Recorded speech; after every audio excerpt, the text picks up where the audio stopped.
Hello, this is Brian. Today is a nice, mild Sunday, October 11th, 2020. I'm here in the Cleveland National Forest in the Santa Ana Mountains, and I'm by a place that you probably are going to not be surprised. This is the Blue Jay Campground area again. This is my first outing that I have done in a month and a half, 6 weeks since I've been out last. Thing is, our national forests have been closed for so long. They've been closed since September, basically right when the heat wave was getting really super bad. We've had absolutely horrendous heat for the last 2 months. Ever since the middle of August, it's been relentlessly hot here in Southern California, and we're about ready to have yet another heat wave where we're going to be jumping into the mid-90s tomorrow in triple digits where I live, which is North Orange County. So today is the first time I've been out in a month and a half, so I'm going to try to enjoy it. I got a very late start today, but at least I'm here. There's Los Pinos Ridge over there. So this area is closed off for campers. I think it cites 40 to 50. The last time I was here, I went up to that little gate that's closed, and it said hikers prohibited. It doesn't say hikers prohibited anymore, so I wanted to just come over here and check out how this area was doing, because this is just a beautiful oak glen over here. We got scrub oaks, coast live oaks, interior live oaks, and even a hybrid oracle oak over here, Quercus marejus, behind his coast live oak. Did a spotlight video on oracle oak today, so check my channel. It should be up around the same time this is, if not a little before, if not a little after, but be on the lookout. This is a Quercus marejus, hybrid between California black oak, which is interestingly not found here, and interior live oak, basically Quercus wiselseni variety frutescens, which is very common here. So on my spotlight video, I explored, where does the black oak pollen come from, potentially, and it's how intermediate it is between a tree that stays green all year and a tree that sheds its leaves and is basically leafless from November to late April, which is the black oak. And this little oak glen's just a beautiful little spot. We've got these beautiful scrub oaks over here, and they're all chock full of acorns. So I love that vibe. Healthy trees and shrubs. Coast live oaks, it's kind of hit and miss with them, acorn wise. And that the interior live oaks, I haven't seen any acorns, but the oracle oak had a one or two that I could see. But it seems like the coast live oaks are hit and miss with acorns this year. Scrub oaks, though, they always seem to be producing acorns. Here we are. What I need to do is invest in some technology so I can magnify the image of the hairs on the bottom of these scrub oak leaves, so I can be more confident whether they're Quercus acutidens, Tory scrub oak, or Quercus berbertifolia, California scrub oak. I don't think I have the right lens for it, but it'd be interesting to figure out which of them these are. Likely there's probably both of them here. And we got beautiful, beautiful coast live oak right here. A couple of them actually. Quercus agrifolia, variety agrifolia. Variety agrifolia is the variety you typically see here in the Santa Ana Mountains. Other parts of the Cleveland National Forest in Riverside and San Diego counties, and likely northern Baja, also have another variety called variety oxyadania. I've done a spotlight on variety agrifolia, which is this one. Oh, these bugs keep getting in my face. The variety agrifolia only has hairs in the tufts of the veins.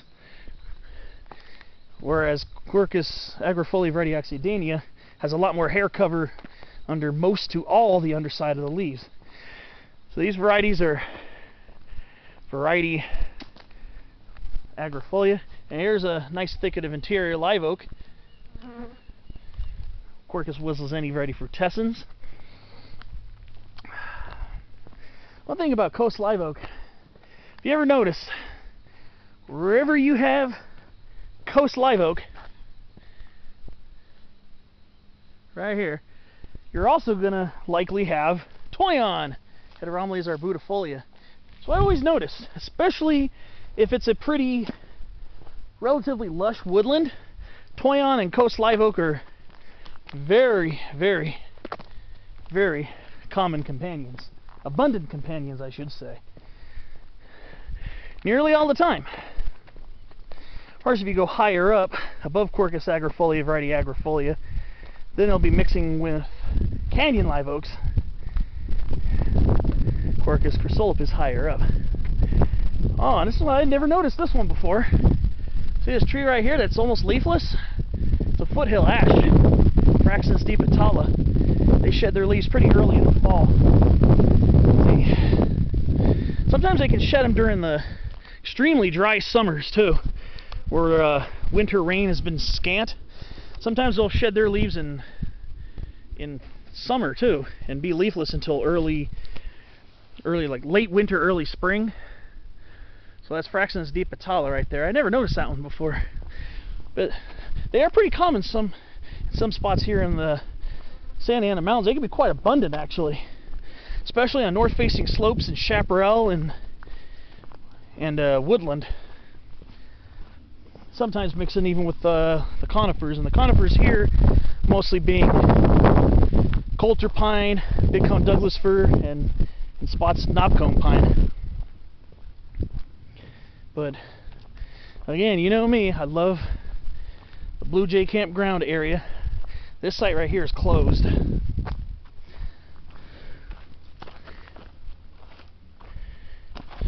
But yeah, the last time I was here,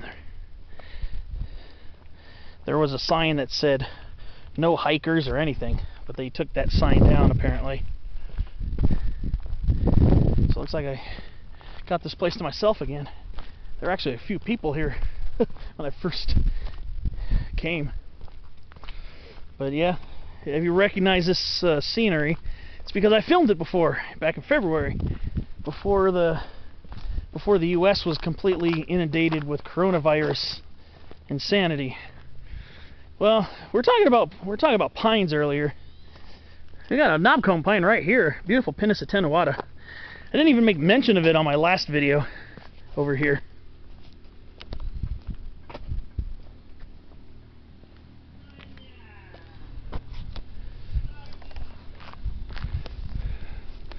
I think I'm going to put my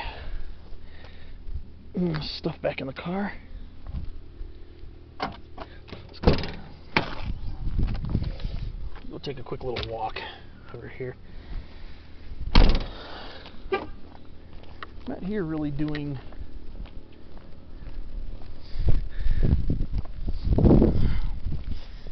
serious hiking videos, but did want to see how some of our natives are doing. Yeah, this is where I was on February 12th. It's hunting season too. Came here to the trail. There's some people in camo, so I assume they were here to hunt.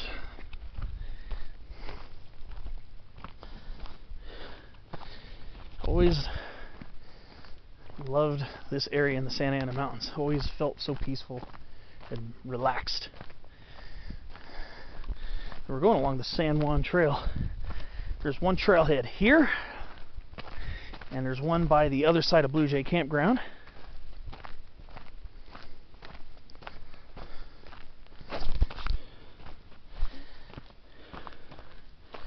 Gonna take a little walk here. So this is not exactly the same as the last video.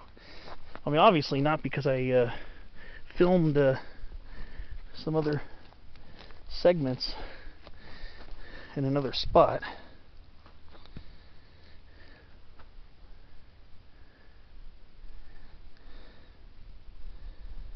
beautiful over here. Let's see. I think we got poison oak over here too. I can see some.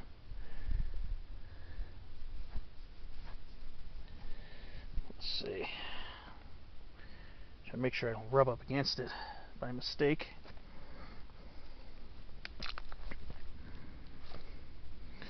Let's see.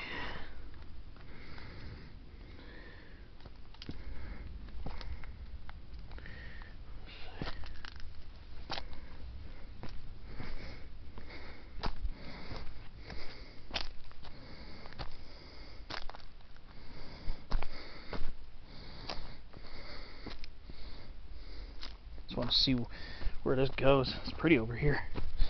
Never been down this way before.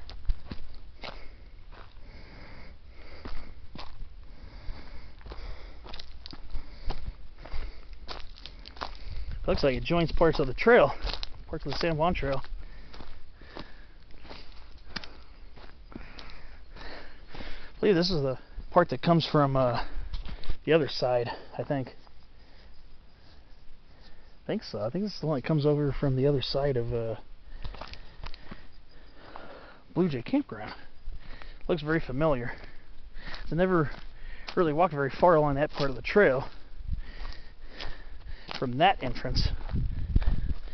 I'll just take a short walk around here and just show you the insane beauty that is this area. Beautiful canyons over here.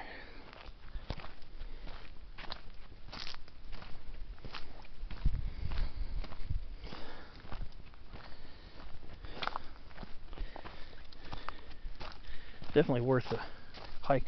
I mean, I've hiked this all the way to the two Sugarloaf peaks, Old Sugarloaf and Sugarloaf Peak. One thing you'll notice, this area, an abundance of white sage, Salvia apiana. That's why it smells so refreshing. But there's also black sage too, Salvia mellifera. But I'll try to see if I can find the Sugarloaves for you, so you got an idea. I'm just going to walk along this for a short spell. Thing is certain, this is an exquisitely beautiful trail. So I've done it all the way to the base of Old Sugarloaf Peak. Between Sugarloaf and Old Sugarloaf is the furthest one out, and I made it to that one first. That was back almost 3 years ago. It was October 20th, 2017, on a rare cloudy day that month. Gorgeous over here. Scrub oaks are just chock full of acorns.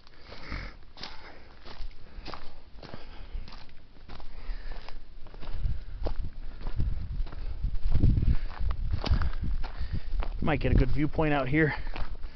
So it alternates between woodland and chaparral and sage scrub. So you'll get some periods where you're socked in, get some other periods where you're out in the open. So during the summertime, this is probably not the easiest hike. I don't even know if I could see the Sugarloaves from here. I think I can, actually.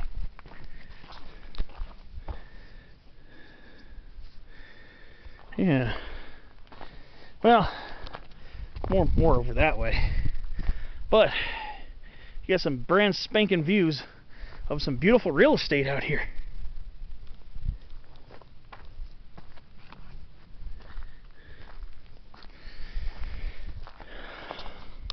Look over towards Elsinore Peak, and then San Mateo Peak, San Mateo Canyon Wilderness.